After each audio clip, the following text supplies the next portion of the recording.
E aí, pessoal do YouTube, sejam bem-vindos a mais um vídeo nesse canalesco. E no vídeo de hoje, já preparem os seus corações, porque nós vamos analisar aqui uma partida super interessante do segundo dia do grande evento que tá acontecendo, o Where Things Masters. Essa partida aqui, ela foi uma das mais interessantes do ponto de vista onde nessa partida aparece com toda a clareza do mundo o estilo de um desses dois jogadores.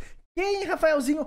Bom, de um lado nós tínhamos Magnus Carlsen, o mito norueguês, o gênio norueguês, e do outro gênio e outro mito, Daniil Dubov, um jogador que tem ganhado muito destaque no cenário mundial. E em algum momento desse vídeo, pessoal, eu vou fazer um questionamento para vocês que estão assistindo. E eu tô muito curioso da resposta que vocês vão dar, hein? Vocês vão ter que parar de ver o vídeo no momento e ir lá responder, que eu quero saber que resposta é essa. Então, mas Rafaelzinho, que estilo é esse que foi mostrado? Vamos descobrir agora! Então, pessoal, aqui estamos nós e de brancas estava Magnus Carlsen contra Daniil Dubov, e o Magnus está jogando com E4, favorito de Bob Fischer. O Dubov aqui escolhe jogar com a siciliana, C5, e depois de cavalo F3, cavalo C6, vem aqui uma anti-siciliana jogada pelo Magnus com bispo B5. Ele não rompe em L-centro com o tradicional D4, o Dubov aqui joga com G6, preparando um fianqueto, o Magnus roca curto, bispo G7 foi jogado, bispo por C6 e B por C6. Opa! O Magnus nessa anti-siciliana é muito comum, tá? Isso aqui também. Ele abre mão do par de bispos em troca de tirar as pretas das linhas mais técnicas, mais teóricas.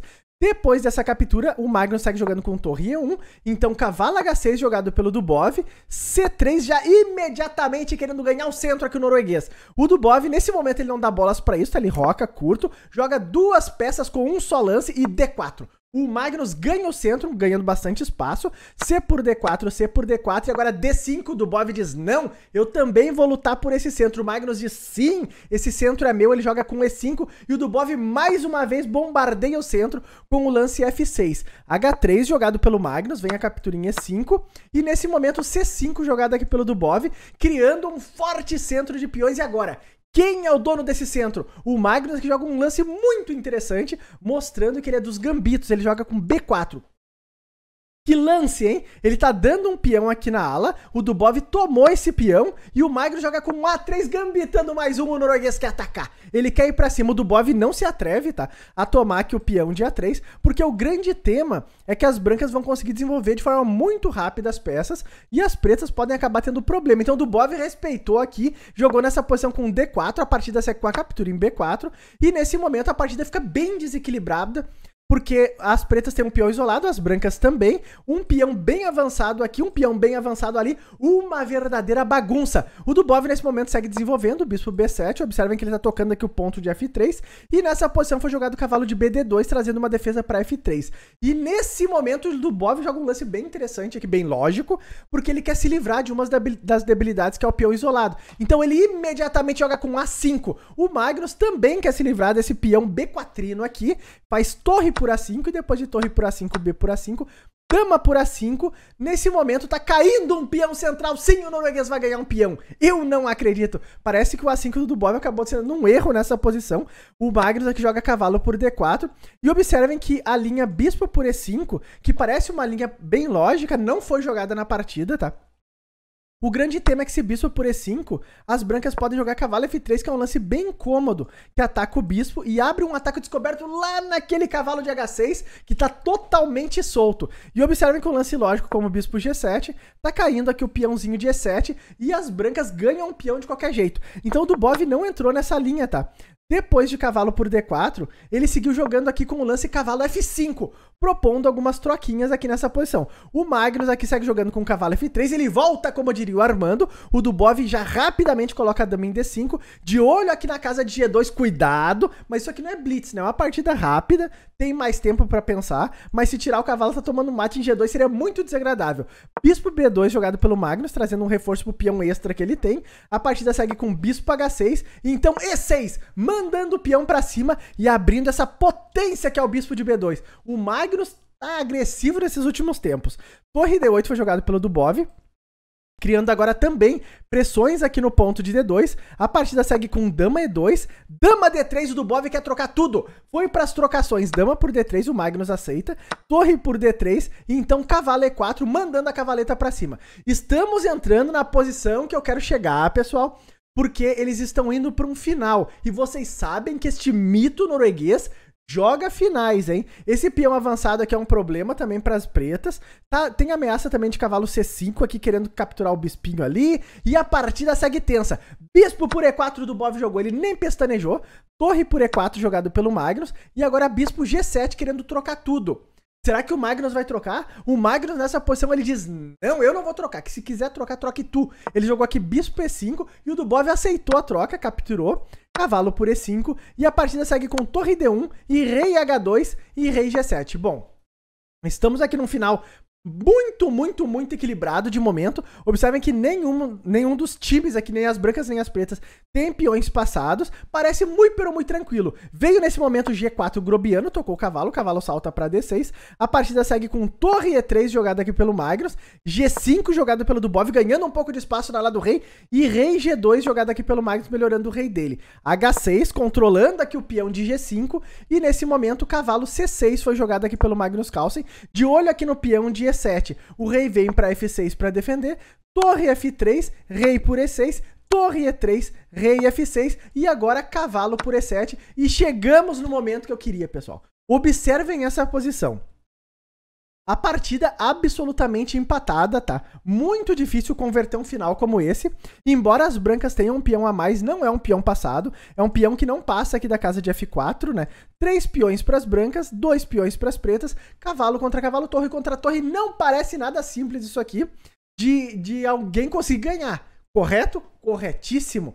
Mas agora vem a pergunta que eu falei no início do vídeo. Eu quero que vocês coloquem aí embaixo. Vocês acreditam que o Magnus, com um peão a mais nessa posição, conseguiria vencer essa partida? Eu quero saber a resposta de vocês. Eu vi essa pergunta, o Quint, ele fez pra Flor, tá? Durante a transmissão lá do Chess 24 português. E a Flor respondeu o que eu também responderia, tá? Ela disse não, esse aqui é um final empatado. Teoricamente empatado. Se tu colocar na engine, ela vai dar 0-0. É empate isso daqui. Bom, já responderam. Vamos ver então como foi essa partida deste mito da Noruega. Vocês não vão acreditar. A partida segue então aqui com o lance cavalo C4 jogado pelo Dubov, tá? A torre vem para E4, toca o cavalo. A princípio nada demais, o cavalo volta para D6. E o Magnus aqui não volta a torre para casa de E3 para não levar cavalo C4 de novo. Ele joga com torre E2, deixando claro que ele quer continuar jogando essa posição. Uma posição empatada, mas ele quer seguir jogando mais um pouquinho. Torre D3 jogado pelo Dubov. Cavalo C6 jogado aqui pelo Magnus. Cavalo F7 e agora começa até a ter um susto aqui para a posição do Magnus Carlsen, porque o Dubov começa a ameaçar jogar com cavalo H8, cavalo G6 e colocar o cavalo na casa de F4, que seria bombástico e devastador o cavalo nessa casa, atacando todas as peças das brancas. O Magnus já vai criar o antídoto para isso, ele joga nessa posição com torre E3. Ele resolve trocar o parzinho de torres. O Dubov é que ele ficou com muito receio de trocar, tá? Porque o peão de E seria um peão passado, e a gente sabe que, como diz o Ninzovic, o peão passado ele tem alma, ele tem vida, o Dubov diz não, vamos seguir jogando nessa posição mesmo. Ele volta a torre para D7, torre A3 jogado pelo Magnus, a partida segue então com o cavalo H8, querendo levar o cavalo para F4, e o Magnus que joga com o cavalo B8, atacou a torre tem que sair, vem para casa de B7, a partida segue com torre A6, opa, já um cheque incômodo, tá cutucando ali o peão de H6 também, o rei volta para G7 defendendo, não tem problema, cavalo C6, e agora cavalo G6, tá chegando o cavalo ali do Dubov. O que o Magnus vai fazer? O Magnus nessa posição jogou aqui com o cavalo D4.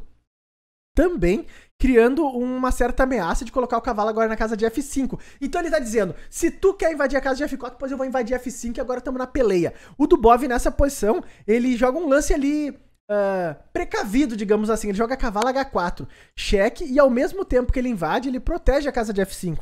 Um lance malandro. O Magnus que joga rei G3, a partida segue com torre B1, querendo passar a torre, tem que ter cuidado, pode até estar surgindo alguns temas de mate aqui contra o rei do Magnus. O Magnus nessa posição aproveita esse momento e joga o bombástico F4. É um lance muito ousado, porque observem, as pretas não podem tomar se não perdem a peça inteira, e também se as pretas não tomam, o Magnus está passando atacando o peão de F, eu não acredito. Ele tá conseguindo criar contra-jogo numa partida como essa, numa posição como essa. Torre G1 foi jogada aqui pelo Dubov, já querendo ir para os temas de empate, né? O rei vem para casa de F2, torre G2, o rei vem para F1, fica de olho aqui na torre, né? E a partida segue então com o lance. Qual lance foi jogar? Torre D2. Torre D2 jogada aqui pelo Dubov. Cutuca o cavalo. O cavalo tá cutucado, então o cavalo salta pra casa de E6 e agora começa a ter problemas aqui pra posição das pretas. Um problema grave surgiu, porque o cavalo na casa de E6, observa que ele tá tocando o rei e também o ponto de G5. E nessa posição, o Dubov, ele não jogou isso, tá? Ele não pode colocar o rei em nenhuma dessas casas aqui, porque observe se ele joga um rei G6 pra tentar apoiar o peão, então já tem cavalo por G5 e vai cair tudo. Vai cair a casa inteira. Então, o lance mais fino pro Dubov nessa posição, ele tinha pouco tempo no relógio, tá? Seria rei H8, esse seria o lance mais fino. Mas ainda assim, com vantagem já para as brancas, tá? Se tu colocar no Stockfish, ele vai dizer, as brancas têm vantagem porque o peão tá passando. E tem uma pressão também aqui no ponto de G5.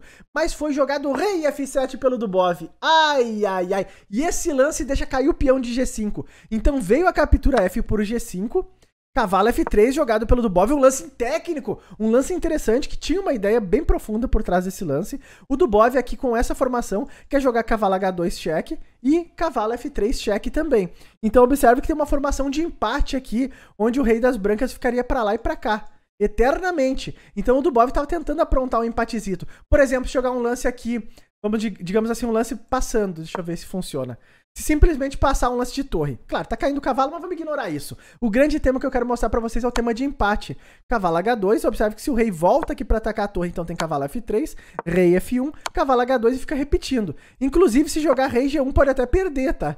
Pode até perder se jogar o rei aqui no cantinho. Tem mate, olha só. Que loucura. Mas claro, o Dubov tava tentando arrancar esse empatezinho aqui, né?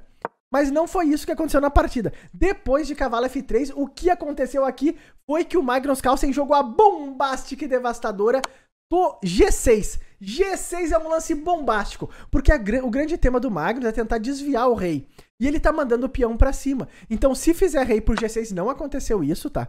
Se acontecesse rei por G6, teria cavalo D4 cheque e tá caindo aqui o cavalo de F3, perde no ato. Então, é uma partida difícil aqui do ponto de vista das pretas, tá? Depois de G6, o Dubov aqui ele seguiu jogando com o lance rei E7, tirou o rei tranquilo, né?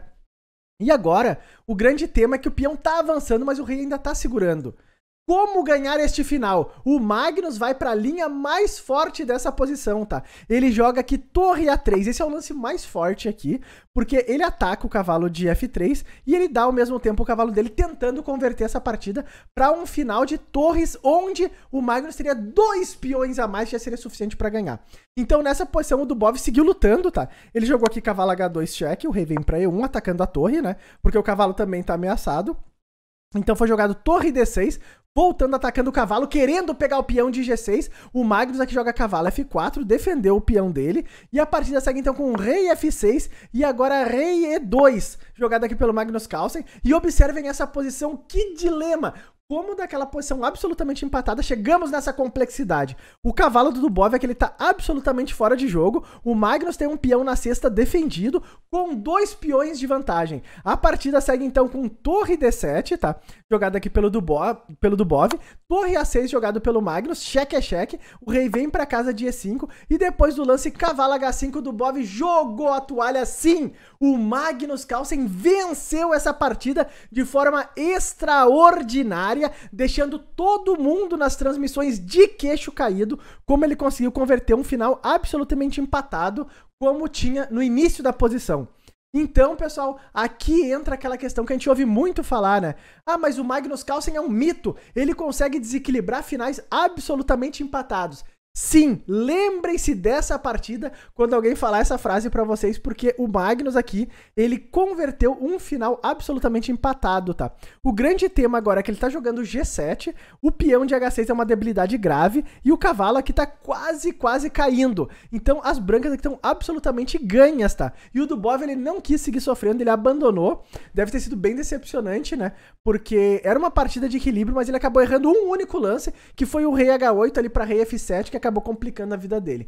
Bom, pessoal, se tu gostou dessa partida, não esquece do likezão e até os próximos vídeos!